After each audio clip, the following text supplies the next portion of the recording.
Ayan, nilagay natin yung ating chicken feet at nilagyan natin siya, pinakulan natin hanggang lumambot.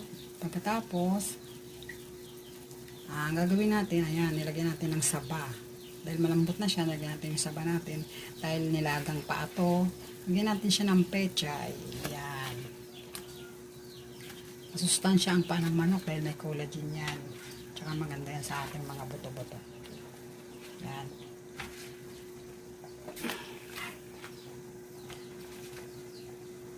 Ayan. Lagyan natin siya ng isang siling green para medyo malas-malasa, masarap-sarap. Ayan. Ayan na. Ayan ang ating ilagang chicken feet, saba with pechay. Saba and pechay. Ayan ang ating food today. Ang ating pwede siyang pang gawing soup. Pwede rin siyang gawing pang lunch, pwede rin siyang pang dinner. Yan. Kung gusto mo, pag may natira mamaya, pang dinner, diba? Pwede na rin yan. Para makatipid-tipid tayo. Magkano lang yan ha? Magkano lang yung aking chicken feet? Halagang 65 pesos lang. 8 pieces na siya. And then, ginawa kong times 2. Oh, di 16. Plus, may saba naman ako dyan. Or kahit bumili ka ng 10 pesos na saba or mga 3 pieces lang, mga 15 pesos siguro. And then bumili akong pechay, 20 pesos yung sibuyas ko, at yung aking sili ay parang nasa 10 pesos lang.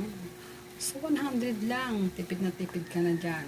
Pwede pa hanggang mamayang hapon o hanggang dinner natin, diba? O yan, tipid tayo dyan mga sis, mga guys. Yan ang ating chicken feet na nilaga. Saan ka pa, diba? Dito na tayo. Sa mura-mura, masustansya pa. Diba? Mura-mura na, masustansya pa siya. Manamis-namis yan kasi dahil sa ating banana. Sa ating sabana. Hinog na siya. Ayan. So, maya-maya, pwede na tayong mag-eat-eat. Pwede na kumain. Dahil naglalaba muna ako, kaya maya-maya na. Maya-maya, ano na yan. Ito na. Thank you mga guys. Thank you for watching.